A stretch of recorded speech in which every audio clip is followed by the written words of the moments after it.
শহরে আর কোনো রুফটপ রেস্তোরাঁ থাকবে না। কলকাতা শহরে পরপর অগ্নিকাণ্ডের ঘটনায় এবারে বড় সিদ্ধান্ত মেয়র ফিরহাদ হাকিমের। মুখ্যমন্ত্রী মমতা বন্দ্যোপাধ্যায় নির্দেশ দিয়েছেন, সমস্ত বেআইনি রুফটপ ক্যাফে যেগুলি মূলত ছাদে তৈরি করা হয়েছে সেগুলি বন্ধ করতে হবে, কারণ আগুন লাগলে ছাদ বন্ধ থাকায় বাড়ছে বিপদ।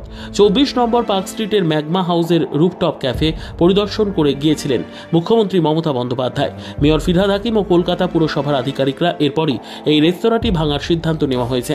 আজ সকালে কলকাতা কর্পোরেশনের আধিকারিকরা এসেছেন ও কলকাতা পুলিশ এসে পৌঁছেছেন। রেস্তোরাঁ ভাঙার কাজ শুরু করেছেন তারা।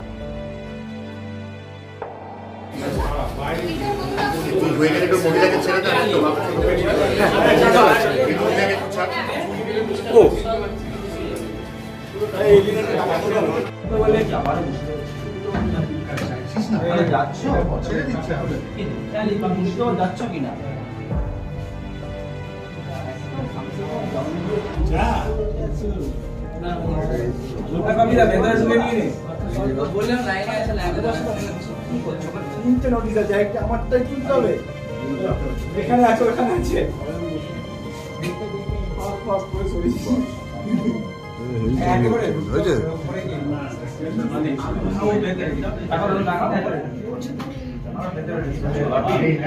ছবি তুলিস না